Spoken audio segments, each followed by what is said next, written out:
Mabuhay and welcome back to the channel. My name is Tez Milan. I am a Filipina American creative. So these are the beautiful rice fields that are surrounding where we're staying here in Buscalan. I had the honor of interviewing Miss Rachel, who is the creator of Tales of Odyssey on YouTube. And she is this brilliant creator, originally from South Africa, raised in the Netherlands. We just have a lot in common in terms of like our sense of humor, our energy, our passion for what it is that we're doing on YouTube, the way that we create on YouTube. She's going to share a bit of her journey with us and talk about what it is that she's up to and why it is that she's here in the Philippines.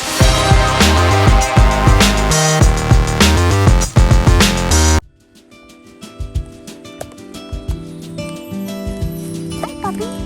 Hi, puppy.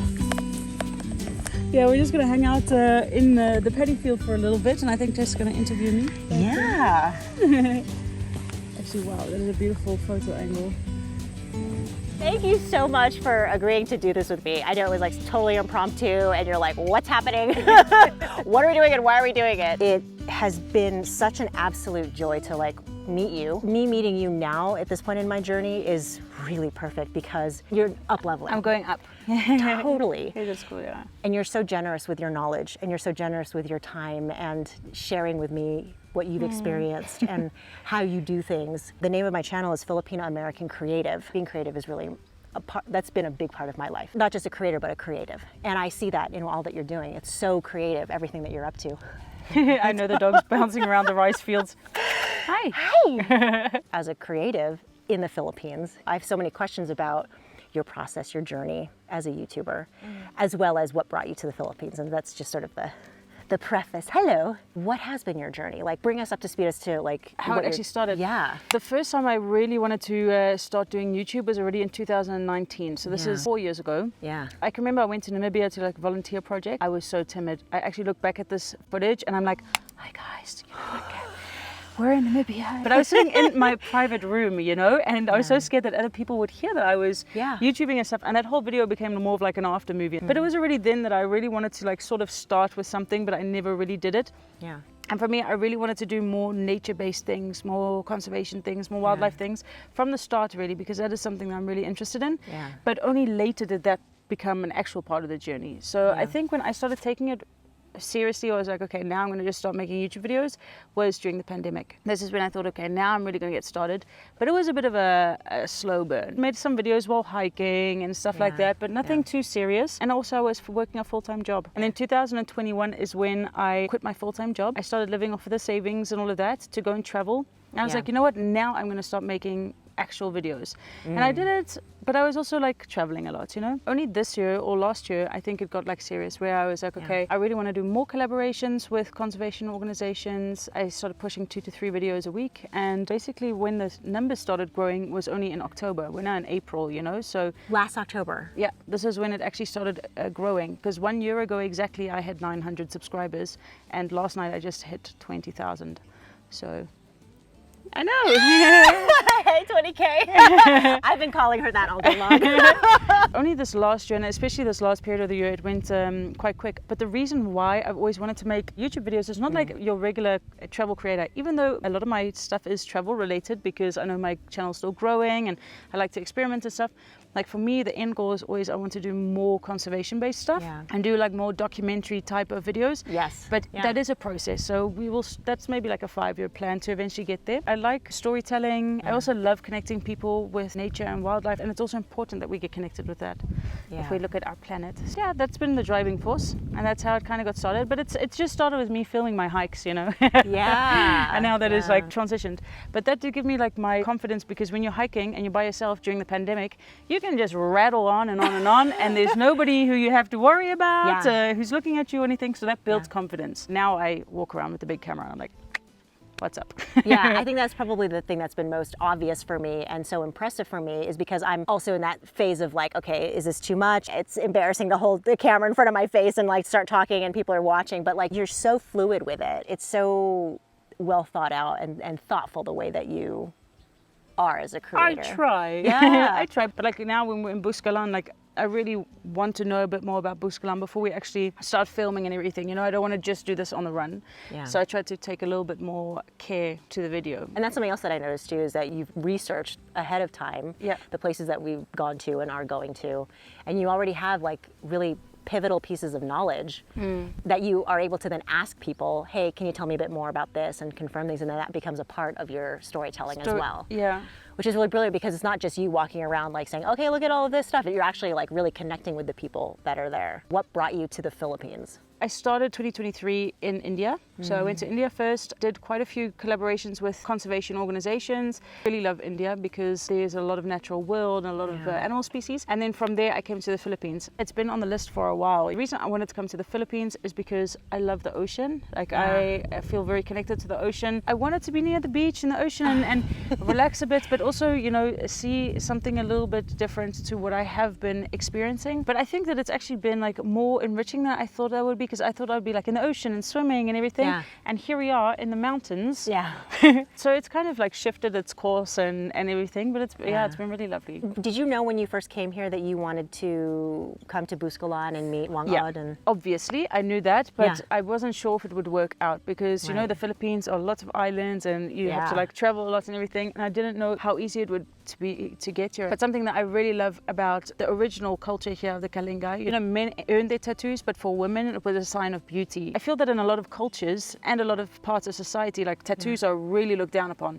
If I even look at my YouTube comments, you know, like some people are like, oh, I love your tattoos, and other people are really hateful, you know, and it's like, I like this. I think it's beautiful. Yeah. And to come to a place where tattoos are celebrated in that way and considered as something that is beautiful, and you know, a girl would get the hi Paparu, a girl would get them to make herself even more beautiful. I think that is so rad. yeah. I don't know if you've noticed this, but like I was watching some of the women who I'm assuming are from here, the way they hold themselves. This woman had this really tiny, thin cigarette, and she was just standing there, and I was like, wow, What a badass. In all of your travels, have you noticed commonalities? Because I mean, you've been in such diverse countries. The Philippines is so diverse in and of itself because of all the islands and all the different communities, and they have their different expressions of their cultures. That's something that I'm finding, is I'm starting to connect the dots. I'm noticing there's all of these things that ties together despite these differences. I'm just curious, like, what it is that you're seeing that ties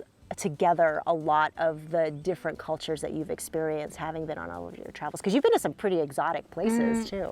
The thing is, like when I travel, like my main focus usually is the natural areas Yeah. and wildlife. So Yeah. not per se going into cultural things. Maybe I should do that more, like focus more on cultural things, but I really have a passion for the natural world. And one thing that I have noticed, like the people that I have met that are interested in the natural world, is like with how much passion they are doing it. And they're not doing it on like huge major global scales. They are doing it like in their back garden. Shout out to Mateo, my friend in Colombia. He's trying to do jaguar research and do replanting and see if farmers can come on board with reforesting certain areas. Yeah. And then you go to India and you meet also youngsters who've just finished like their biology degree, and how passionate they are about learning more about the natural world and also about human wildlife conflict. I think that is for me what is the commonality is globally we are facing like a lot of issues when it comes to the natural world. Yeah. But to see people so passionate and so dedicated to learning and to helping, to educating, to everything. Yeah.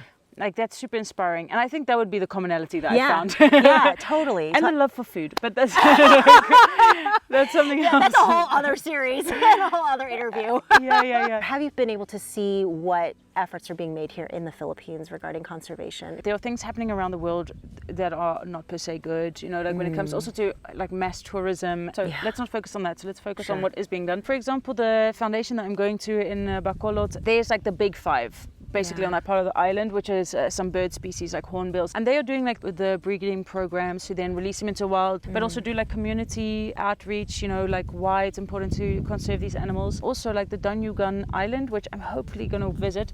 Like this was a place that, you know, the mangroves were destroyed, there was almost no more fish, everything. They've completely like over the years been able to restore that island. Really? And it is now super diverse. So you've got a high population of different birds, different bats, so many mangrove species of animals that are back. What does make me happy here in the Philippines is like to see a lot of green, you know, like we're really looking around and there's just like a lot of green, which makes me really happy. Yeah. That's something that I'm learning about the Filipinos, is the spirituality and the religion that they had prior to the Spanish colonizing and bringing over Christianity was animist, and it was so tied to the land.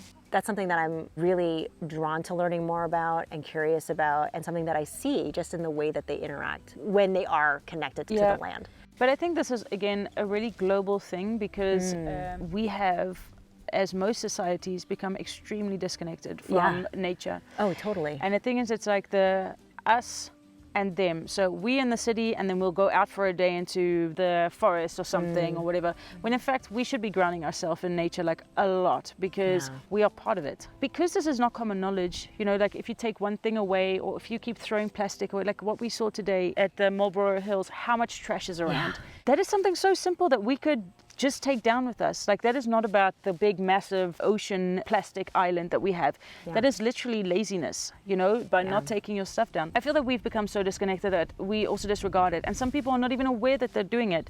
And that is because it's become so normalized that we are not part of this. Which is not true. Which is not true.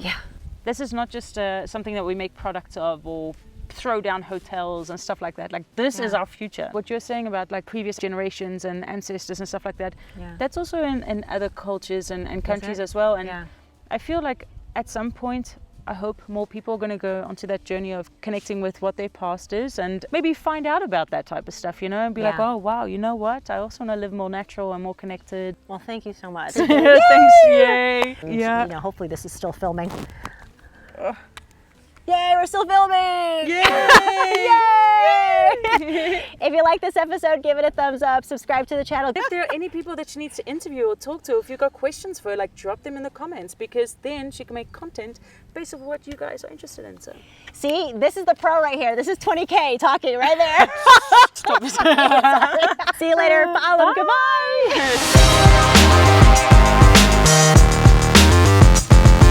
But I have the shoot and run ones as well. Whoa, shoot and run. Wait. That's not what I meant. I meant like point and shoot videos. Oh my goodness. That is not what I meant. I'm sorry. All right. That's how a pro does it. Definitely go check out her channel. It's called Tales of Odyssey.